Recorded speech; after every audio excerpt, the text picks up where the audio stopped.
Hey everyone, welcome back to another beer review on Cheered Beers. On this review, we're looking at a beer I got in a trade. This beer is from Knee Deep Brewing Company. It is their Imperial Tanilla, 10% ABV, 48 IPUs. This is an Imperial Porter brewed with vanilla beans. You remember my review of Simtra from this brewery? I've never had this beer before, so let's go ahead and get into it.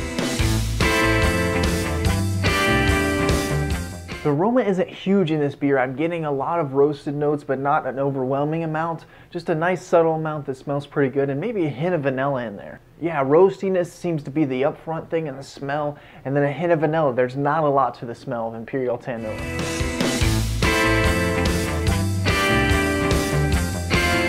The initial taste of this beer is not really a lot of vanilla. It's kind of same with the smell. It's a nice roastiness, pretty balanced, maybe a hint of dark chocolate in there, but not a lot of vanilla in there. It's actually hard to pick out any vanilla so far.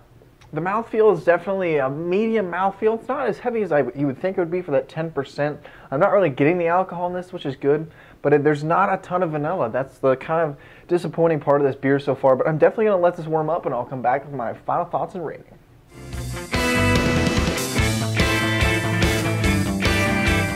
Overall, Imperial Tanilla is actually a pretty big disappointment. The vanilla is really not coming out in this beer at all. It's just a typical porter. It doesn't even taste like an Imperial Porter.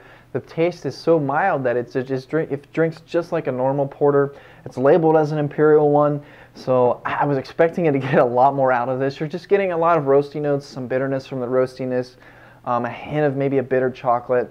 But the vanilla is very, very hard to find. It's just kind of roast. That's all this is. It's kind of one note roast tasting beer. There's not much else to it. So I'm going to give Imperial Tanilla a 4 out of 10. Really disappointed with this one. I guess if you want to check it out, maybe give it a try if it's not too expensive where you're at. But I don't think I would buy this one again unless there's something up with this bottle. So yeah, I don't know. If you've had it, let me know. Leave me a comment. Let me know what you thought of it. Subscribe to my channel for more reviews. Check out my Twitter, Facebook, WordPress, Spreadshirt, all that good stuff. And I'll see you guys in the next review. Cheers.